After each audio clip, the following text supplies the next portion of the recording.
nerds, what's up? I'm coming at you a day earlier than normal. It's a Tuesday. What is happening here? I'll tell you what's happening. Today is the release day for a debut novel I read a few months ago, and I'm excited to tell you guys about it. And that is The Dollmakers by Lynn Buchanan. Now, you guys have probably seen a few reviews of this floating around. I know for sure like Petrick's done one and a few other people have done one. I really enjoyed this novel and wanted to talk about it. I decided to wait until release day because I feel like oftentimes I will watch cool videos about books that are before release day and then I forget about them by the time it comes. So not like you needed that explanation, but that is the explanation. Anyway, The Dollmakers. I got an arc of this in May-ish, I think, and gave it 4 stars. You might have seen on my Instagram. I really enjoyed it. I thought it was a good debut and I want to talk about it and why I liked it. I actually know Lynn, the author. We did Brandon's book club together. That is how I met her. And I actually got to hear about this book when we were doing book club together. She gave me a little sticker and then I got to see her at Dragonsteel and I was super excited to see all of the art and this book. Anyway, I've been very excited about it, hyped about it. Let me give you a little summary. So The Dollmakers is a story about a place called One in which doll makers are extremely important in a serious profession because these enchanted dolls that they make are the only thing that stand between them and the Shod, which are vicious monsters that tear everyone and everything apart. Our main character, Sheen, is a young and very skilled apprentice doll maker, and she has spent her whole life making dolls in hopes to fight the Shod. But when she gets her license, she is told that her dolls are only going to be used for children's toys and to help people in their house and are not suitable to fight the Shod. And our main character takes that very well, as you can imagine, and she decides to hatch a plan to prove that her dolls are good enough to fight the Shod. And well, you'll see how good or bad that plan goes if you read the novel The Dollmakers. Getting into my review of it, I gave it 4 stars. Now, if you know how I feel, if you follow me on Instagram, you'll know that in general, I really hate comparisons on the front of books, the little blurbs. I've done a whole video about the blurbs. I usually think they're not very good and they just try to pull something out of thin air and compare it just to get people to buy it. I am not saying that about this book. This book, both Lynn told me and the back of the book said that it's very inspired by Studio Ghibli, and I 100% see that inspiration. Like, I actually legitimately think that is a perfect way to describe this. It's like Studio Ghibli in book form. It has that very specific aesthetic of like cozy horror that some Studio Ghibli has. Like, this isn't a Totoro style. I thought a lot of like Princess Mononoke or Spirited Away. Kind of that, like, those movies are sometimes a little horrific, a little scary and creepy, but they're also very charming and have like, you know what, people like a very certain aesthetic, and there is a coziness and comfort to those movies despite the fact that they can be kind of have horror elements to it. And that's exactly how I feel about The Dollmakers. Like, it has some horror elements, like some of the dolls are very creepy and we're obviously fighting some vicious monsters, so it's not some like super low stakes thing, but at the same time, the characters and the whimsy of the world really feel like that Ghibli magic.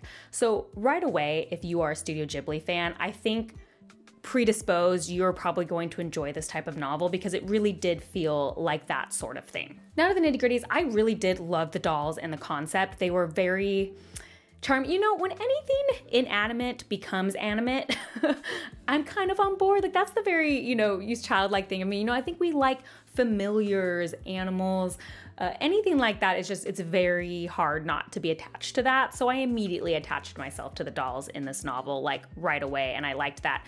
Another thing I really enjoyed is that we follow a main female character who's extremely flawed, and the narrative doesn't try to make excuses for that. I talk about that a lot. Like, our main character is flawed, she's kind of annoying and obnoxious, and the narrative treats her that way. Like, you're reading this from her perspective and she thinks she's right, but as a reader, we know that she has some issues, and it's clear that the book is going to be trying to solve those. And I really like when there's a flawed main character and you're not trying to explain it away. You're just letting your main character be flawed. And so I enjoyed that aspect of the book a lot as well. I read this very quickly. I was very invested in the world. It carried me along very quickly. It's obviously not a super long book.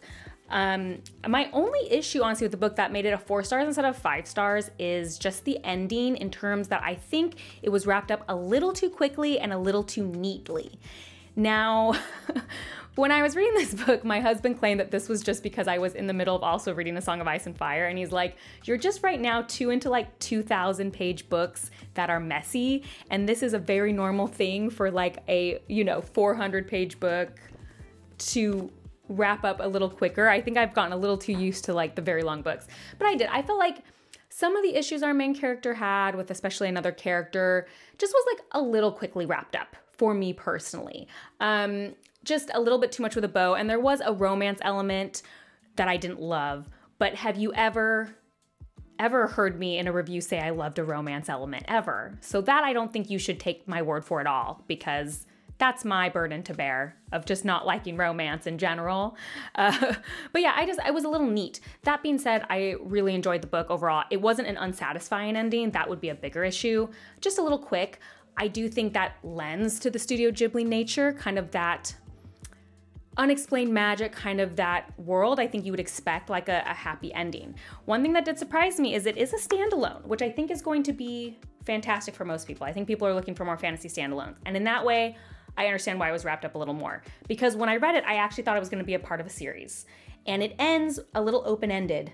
So I thought that's why it was going to be part of a series. And in fact, finding out after the fact that it was a standalone made me like the ending more, because first of all, I always love when there are loose ends that are left in a standalone. That's a weird thing I like. I like that. But it also made me understand the things that were wrapped up, why they were wrapped up so neatly, because it is a standalone. So that was a rambly way. I hope that made sense. I understand the ending. In some ways, I wish it took a little longer to get there. That's the TLDR. So yeah. I'm actually kind of sad it's a standalone, because I would for sure read more. Like absolutely. Like there was no question. I was just going to pick up the next one when it came out. There isn't a next one. That's okay. To some, worth the read if you're into Studio Ghibli. Worth the read if you love a flawed female main character. Worth the read if you want a new fantasy standalone. Worth the read if you really like the more soft magic of something that is more magic for magic's sake and not super nitty-gritty magic systemed. I know a lot of people have been looking for things like that. Overall, a very easy, nice, fast, enjoyable story. I think it's a great debut, and I really enjoyed it. And another thing I'm gonna say is, so I did get the ARC, and I had already pre-ordered it actually before I had gotten offered an ARC, and I kept my pre-order because the art is incredible. I will try to show some pictures of it, but the hardback looks so gorgeous that I don't even care, I already own it. I just kept my pre-order and it's coming today. So for someone, if you're also someone who just likes to give a book a chance because it has beautiful art, this also has beautiful art. So there you go. Okay, I don't get to review a lot of debuts.